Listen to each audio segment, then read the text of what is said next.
आइए प्यारे साथियों, देखते हैं जो पार्ट 2 है इसका, जो अगले फार्मूले पर हमारा वर्क होगा, उस फार्मूले को भी हम एक बार पहले देख लेते, फिर क्वेश्चन की ओर बढ़ेंगे। ठीक है, जो अगला फार्मूला आएगा वो आएगा कूलाम का नियम। ठीक है, विद्युत बल पर आधारित क्वेश्चन होंगे।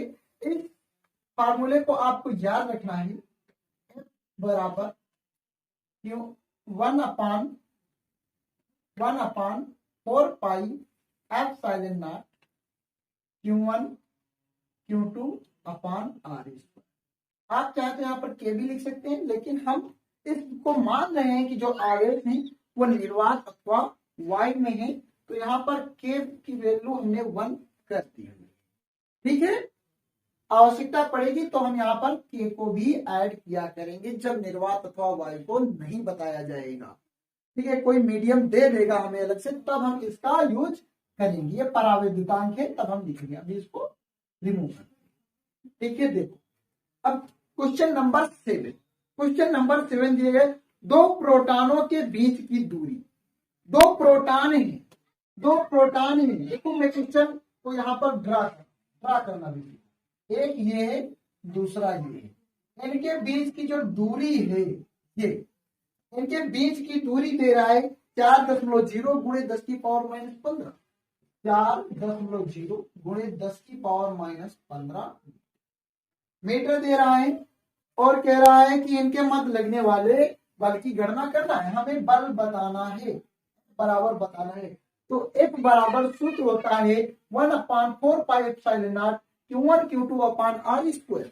Q1 Q2 upon R square मतलब किन्हीं दो आवेशों के मध्य लगने वाला विद्युत बल। ठीक है, तो पहला ये है पर, और दूसरा ये है। ये क्या है, दोनों प्रोटॉन है, और प्रोटॉन पर चार्ज होता है 1.6 गुणे 10 की पावर माइनस 19 का। वो भी कैसा, पॉजिटिव होता है, मतलब धनावेश होता है। जैसे इलेक्ट्रॉन पर ऋणावेश होता है, इतना ही होता है, ऐसे प्रोटॉन पर भी इतना ही होता है, लेकिन ये कैसा होता है, पॉजिटिव होता है, अर्थात धनावेश होता है। ठीक है, तो ये हो गया हमारा Q1, ये हो गया Q2। ये देखो हमारा Q1 बराबर दिया गया, Q1 बराबर दिया 1.6 गुणे 10 की पावर माइनस 19, और Q2 बराबर भी दिया है 1.6 गुणे 10 की पावर माइनस 19। अब हम यहाँ पर अपनी वैल्यू पुट करेंगे। F इक्वल टू, इसकी वैल्यू आपको पता रखनी है कितनी, 9 गुणे 10 की पावर 9। कितना आसान है, 9 गुणा 10 की पावर 9, जितना है उतना पावर। ठीक है, याद करना बहुत इनटू Q1 कितना है, दिया गया है 1.6 गुणे 10 की पावर माइनस 19। Q2 भी दिया गया है 1.6 गुणे 10 की पावर माइनस, अपान R स्क्वायर। R कितना है, बीच की दूरी, ये R होती है बीच की दूरी। R बराबर दिया गया है 4.0 गुणे 10 की पावर माइनस 15 मीटर। दूरी का मात्रक मीटर ही होना चाहिए, और जो कि स्क्वायर हमें करना है, तो इसी को स्क्वायर कर देते हैं। 4.0 गुणे 10 की पावर माइनस 15 स्क्वायर करेंगे तो फिर से लिखेंगे, स्क्वायर करेंगे तो इसको फिर से लिखेंगे। देखिए अब समझना बात, एक 10, ये 1 डिजिट है, ये भी 1 डिजिट है, दशमलव कैंसिल हो जाएगा। यहाँ पर भी 1 डिजिट है, यहाँ पर भी 1 डिजिट है, दशमलव कैंसिल हो जाएगा। 4 दहामन 40 और 4 चक 16, 4 दहामन 40 और 4 चक 16। ठीक है, समझ में आई बात। अब देखो ये, अब इसको हम क्या करेंगे, 4 इंटू 9, इसको डिवाइड नहीं करेंगे 10 की पावर में, इसको ऐसे ही छोड़ देंगे। ठीक, तो 4 की 4 और 9 से गुणा कराएंगे, 4 चक 16, 16 नामा 124, तो F बराबर हो गया 124 इंटू, अब 10 की पावर काउंट करो सीधे, 10 की पावर माइनस का 19। ठीक है, ये भी माइनस का 19। ठीक है, सीधे काउंट करते चलो, ये प्लस का 9 है। ठीक है, अब देखो अपान में आ जाओ, अपान में 10 का पावर काउंट करो, 10 का पावर कितना है, 10 का पावर माइनस 15, और ये पावर 1 काउंट किया जाएगा, ये भी 1, ये भी 1, प्लस का 1 और प्लस का 1। ठीक है, तो देखिए F इक्वल टू 144 इंटू 10 की पावर 19, 38 से 9 जाएगा, माइनस का बचेगा, माइनस का अपान में 10 की पावर 15 15 30 30 से 2 जाएगा 28 बचेगा, वो भी ये हो गया। अब देखिए ये 28 बचेगा तो f बराबर हो जाएगा 144 इंटू 10 की पावर -29, और ये भी पता है जब पावर नीचे से ऊपर जाती है तो प्लस की लिखी जाती है इंटू 10 की पावर माइनस। ठीक है, तो सॉरी माइनस का था तो क्या हो जाएगा प्लस हो जाएगा, और प्लस की। अब ये 29 और 28 कितना बचेगा, 1 बचेगा। 1 बराबर 144 इंटू 10 की पावर माइनस। अब चाहो तो इसको ऐसे दशमलव में कन्वर्ट करो, दशमलव में कन्वर्ट करो, ये न्यूटन का बल, चाहो तो ऐसे छोड़ो। तो दशमलव तो लास्ट में मानते हैं, एक ही तो एक अंक इधर ले आओ, एक जुड़ जाएगा, एक जुड़ जाएगा। ठीक है, तो ये हो जाएगा f बराबर 141.4। ये जीरो हो गई पावर, किसी की पावर जीरो होती है तो उसकी वैल्यू 1 होती है, इस बात को आपको याद रखना है। ठीक है, तो बल आ गया कितना, f बराबर 14.4 न्यूटन। ठीक है, इसको आपको बहुत अच्छे से समझना है और अपनी कॉपी पर इसको नोट डाउन भी कर लो, फिर आपको बताते हैं नेक्स्ट क्वेश्चन।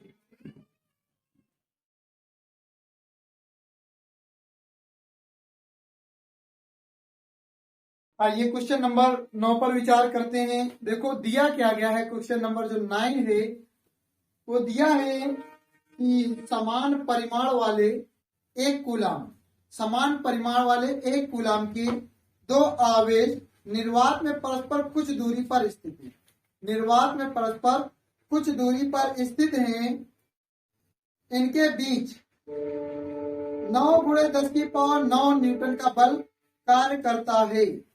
यदि इन्हें 80 परावैद्युतांक के द्रव में उतनी ही दूरी पर रखा जाए तो इनके बीच कितना बल कार्य करेगा, उतनी ही दूरी पर रखा जाए तो इनके बीच कितना बल कार्य करेगा। आइए जानते हैं इसको। देखो दिया गया है कि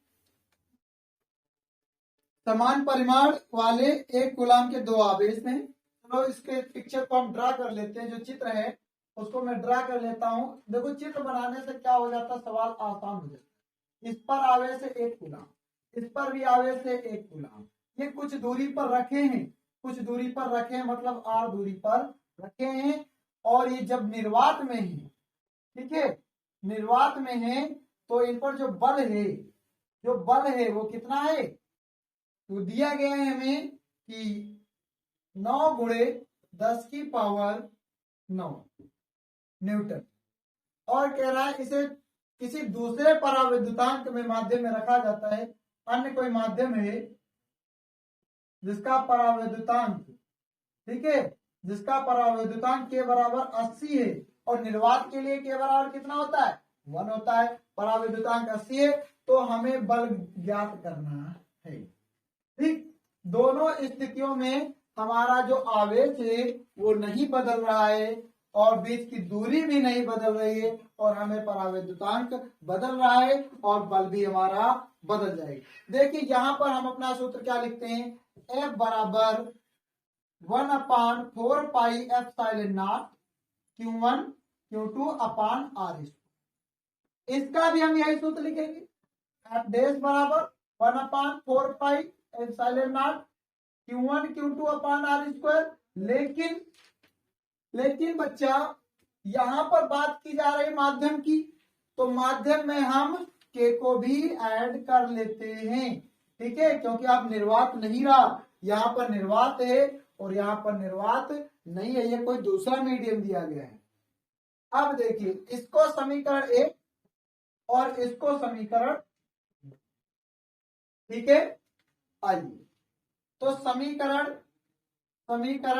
1 डिवाइड 2, एक को 2 से भाग करिए तो F बटे F डैश हो जाएगा, F बटे F डैश हो जाएगा बराबर Q1 Q2 अपान KR² 1/4 पाई एप्सिलॉन बटे 1/4 पाई एप्सिलॉन और Q1 Q2 अपान KR²।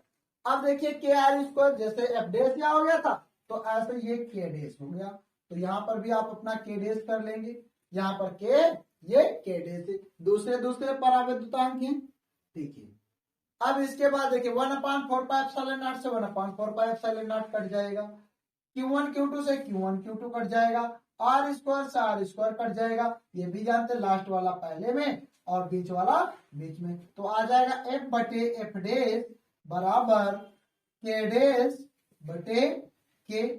तो एफ कितना दिया गया है, एफ दिया गया है 9 गुणे 10 की पावर 9, 9 गुणे 10 की पावर 9 बटे एफ डेस कितना है पता नहीं, यही तो याद करना है।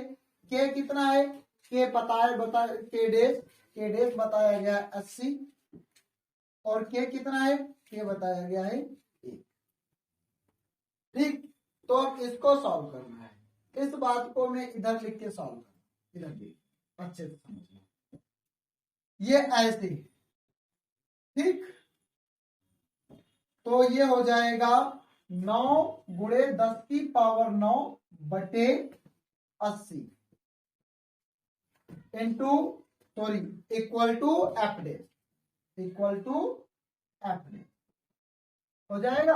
अब देखो इसको हम कर रहे हैं, ये एक जीरो काटने की 1 जीरो होना चाहिए, 8 के लिए 3 जीरो होने चाहिए तभी कटेगा। 1 2 3 4 जीरो निकाल लिया यहां से तो 5 बच गया, 5 बच गया बटे में 80 बराबर एफ डेस, इसको काट रहे, ये कट गया, 8 से इसको डिवाइड करना, 8 दून 8 एक कम 8, 2 बचा, 8 दून 16, 4 बचा, 8 5 4, 125 की 9 से गुणा करानी है, 125 की 9 से गुणा करानी है, 125 की 9 से गुणा कराओगे 1125 आएगा, 1125 आएगा और गुणा 10 की पावर 5 बराबर एफ डेस, ये हो गया। अब दशमलव संख्या के लास्ट में समझ लेता हूं, लास्ट में समझ लेता हूं तो 1 2 3 अंक आगे बढ़ा रहा हूं, 1.125 गुणा 10 की पावर 1 2 3 बढ़ाया तो 3 जोड़ दीजिए, 5 3 8 हो जाएगा बराबर एफ डेस।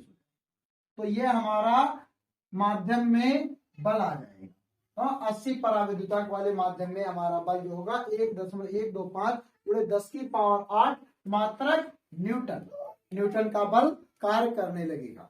ठीक है, समझ में आ गई बात, ठीक है, इसको नोट कर लो और ये बात बहुत अच्छे से याद रखो, ये सूत्र ये सीधे सीधे आप लोग इस बात को याद रखो, अगर कभी पराविद्युतांक बदल रहा हो और दूरी और आवेश ना बदले तो उनके बीच में बल और पराविद्युतांक के बीच में जो रिलेशन होता है एफ बटे एफ डेस बराबर के डेस बटे के, इसमें नीचे डेस इसमें ऊपर डेस, चाहो तो ये डायरेक्ट याद रखो और नहीं तो